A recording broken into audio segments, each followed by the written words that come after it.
ہے، اور ہم کو نشانیاں بھیجنے سے نہیں روکا مگر اس بات نے کہ ان سے پہلے کے لوگ ان کو جھٹلا چکے ہیں۔ چنانچہ دیکھو سمود کو ہم نے اعلانیہ اونٹنی لا کر دی اور انہوں نے اس پر ظلم کیا۔ ہم نشانیاں اس لیے تو بھیجتے ہیں کہ لوگ انہیں دیکھ کر ڈریں۔ یاد کیجیے محمد صلی اللہ علیہ وسلم جب ہم نے آپ سے کہہ دیا تھا کہ تیرے رب نے ان لوگوں کو گھیر رکھا ہے، یعنی جو آپ کی مخالفت کر رہے ہیں یہ کہیں بھاگ کے نہیں جا سکتے، یہ اللہ کے قبضے قدرت میں ہے، اور جو کچھ بھی ابھی ہم نے تمہیں دکھایا ہے یعنی معراج میں، اس کو اور اس درخت جس پر قرآن میں لعنت کی گئی، زقوم کا درخت جو جہنمیوں کا کھانا ہوگا، ہم نے ان لوگوں کے لیے بس ایک فتنہ بنا کر رکھ دیا ہے۔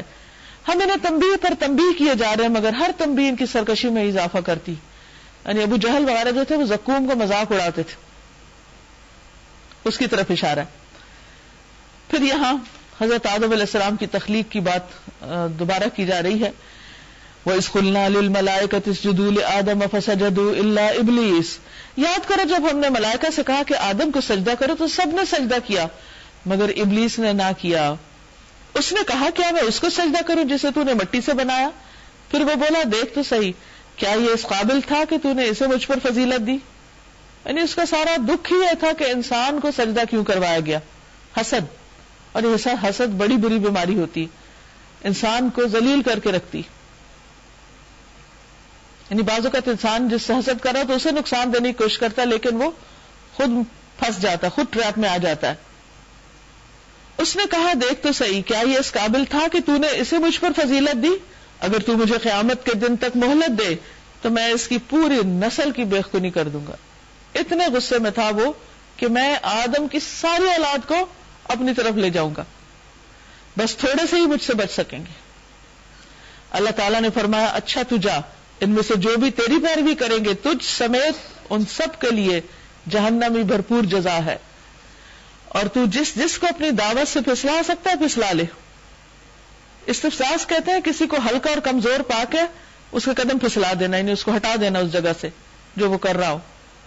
ان پر اپنے سوار اور پیادے چڑھا دے، یعنی خود بھی بہکا اور فوجیں بھی لیا اور ان کو بہکا، تجھے اجازت ہے، آزادی ہے۔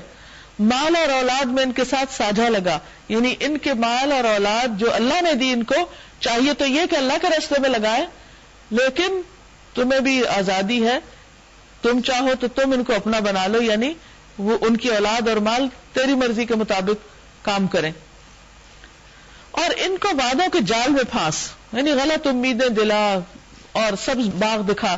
اگر انسان دیکھے کہ بعض اوقات اس کی زندگی میں کچھ ایسے کام ہوتے جو بڑے اہم ہوتے ہیں لیکن وہ کر نہیں پاتا، وہ کیا کہتا اچھا پھر کروں گا، اور چھوٹی چھوٹی چیزوں کے اٹریکشن میں وہ گم ہو جاتا ہے اور وہ پرائٹائز ہی نہیں کر پاتا کہ زیادہ امپورٹنٹ چیز کون سی ہے جو اسے کر لینی چاہیے، یہاں تک کہ انسان کی موت آ جاتی۔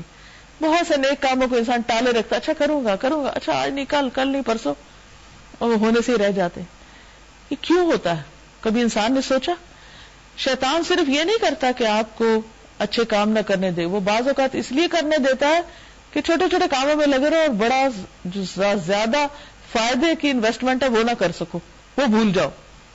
ان کو وعدوں کے جال میں پھانس، اور شیطان کے وعدے ایک دھوکے کے سوا کچھ بھی نہیں۔ ان عبادی لیس لک علیہم سلطان وکفی بربک وکیلا، یقیناً میرے بندوں پر تجھے کوئی اقتدار حاصل نہ ہوگا۔ جو اللہ کے مخلص بندے ہیں ان پہ شیطان کا زور نہیں چلتا، اور توکل کے لیے تیرا رب کافی ہے۔ یعنی بندوں کو پھر شیطان کے حملوں سے بچنے کے لیے اللہ پہ بھروسہ کرنا چاہیے، اللہ کا دامن تھامنا چاہیے۔ تمہارا حقیقی رب تو وہ ہے جو سمندر میں تمہاری کشتی چلاتا ہے تاکہ تم اس کا فضل تلاش کرو۔ حقیقت یہ ہے کہ وہ تمہارے حال پر نہایت مہربان ہے۔